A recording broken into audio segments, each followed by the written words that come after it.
क्या लोकसभा चुनाव से पहले समाजवादी पार्टी का साथ छोड़कर राष्ट्रीय लोकदल के एनडीए गठबंधन में आने से पश्चिम उत्तर प्रदेश की कई सीटों का समीकरण बदलने जा रहा है?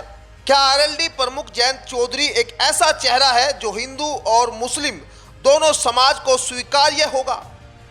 और सवाल यह भी है कि उनका भारतीय जनता पार्टी के साथ आना समाजवादी पार्टी के लिए क्या सबसे ज्यादा नुकसानदायक होने जा रहा है? दरअसल आज इन्हीं सवालों का जवाब हम इस रिपोर्ट में समझने की कोशिश करेंगे। बता दें कि 2019 के चुनाव में पश्चिम उत्तर प्रदेश की 27 सीटों में से बीजेपी ने 19 पर जीत हासिल की थी। बाकी की 8 सीटों पर सपा और बसपा को जीत मिली थी। 2019 में सपा और बसपा ने गठबंधन में चुनाव लड़ा था, जिसका दोनों दलों को इन सीटों पर फायदा मिला और बीजेपी नहीं जीत सकी। यूपी की इन 8 सीटों में सहारनपुर, नगीना, अमरोहा, बिजनौर, मुरादाबाद, रामपुर, मैनपुरी, संभल शामिल है। बात अगर सहारनपुर सीट की करें तो सहारनपुर पश्चिम उत्तर प्रदेश की मुस्लिम बाहुल्य सीट है। यहां करीब 6 लाख मुस्लिम आबादी रहती है। 2019 में बहुजन समाज पार्टी के हाजी फजलुर रहमान जीते थे, लेकिन इस बार सपा बसपा का गठबंधन नहीं है, तो ऐसे में जयंत चौधरी बीजेपी के गठबंधन से यहां समीकरण बदल सकते हैं। वहीं बात अगर नगीना लोकसभा सीट की करें तो यहां किसी एक पार्टी का कब्जा नहीं रहा है। यहां अब तक 3 बार चुनाव हुए और तीनों बार अलग अलग समीकरण को जीत मिली। 2009 में नगीना लोकसभा सीट बनी और पहली बार चुनाव हुआ। इनमें सपा के यशवीर सिंह जीते। फिर 2014 के चुनाव में बीजेपी के यशवंत सिंह को जीत मिली और 2019 में बसपा के गिरीश चंद्र यहां से जीते। यहां सबसे ज़्यादा आबादी मुस्लिमों की है, लेकिन 3 चुनाव के नतीजे देखें तो तीनों बार हिंदू प्रत्याशी को जीत मिली है। अब बात यूपी की अमरोहा सीट की करें तो यहां भी जाट वोटरों का अच्छा खासा दबदबा है। दलित और सैनी वोटरों की संख्या भी यहां ज़्यादा है और मुस्लिमों की 20% आबादी है।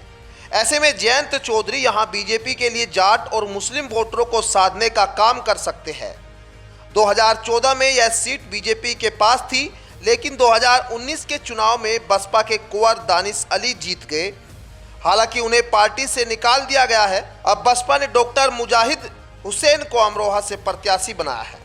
पश्चिम यूपी की एक और मुस्लिम बाहुल्य लोकसभा सीट बिजनौर पर समीकरण बदल सकते हैं, इस बात के कयास लगातार लगाए जा रहे हैं।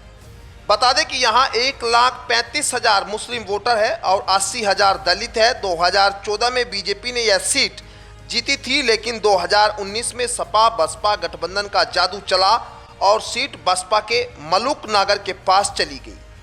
हालांकि इस बार बीजेपी के साथ आरएलडी के आने से समीकरण बदलने की उम्मीद जताई जा रही है।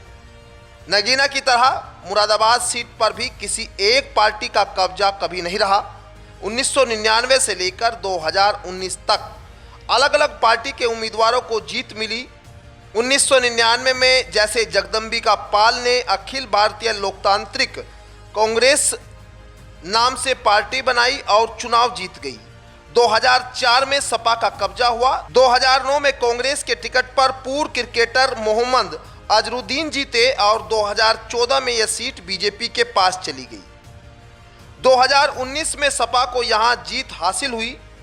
बता दें कि रामपुर सीट पर सपा का कब्जा है। हालांकि उपचुनाव में यह सीट बीजेपी के पास चली गई और 2019 में सपा के नेता आजम खान ने यहां से जीत दर्ज की, लेकिन हेट स्पीच मामले में 3 साल की सजा मिलने के बाद उन्हें यह सीट छोड़नी पड़ी।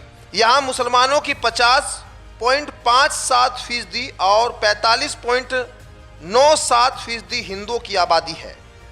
2022 में हुए उपचुनाव में बीजेपी के राम सिंह लोधी जीते थे।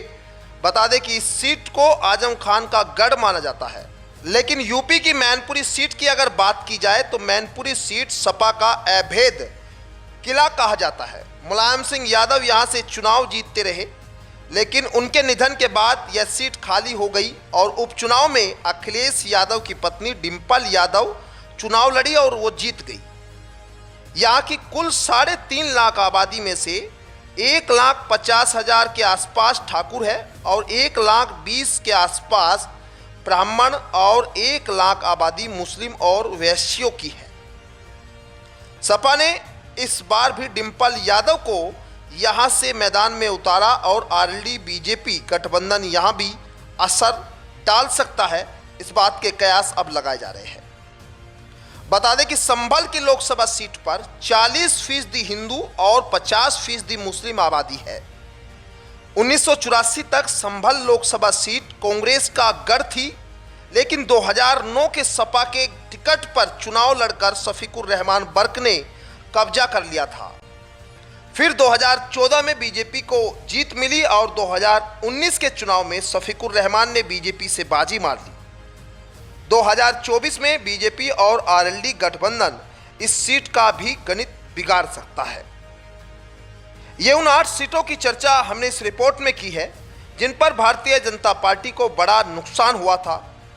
अब ऐसे में ये देखना दिलचस्प होगा कि जयंत चौधरी के एनडीए गठबंधन में आने से बीजेपी को इन सीटों पर क्या लाभ होता है। Bureau report, news 18 desk.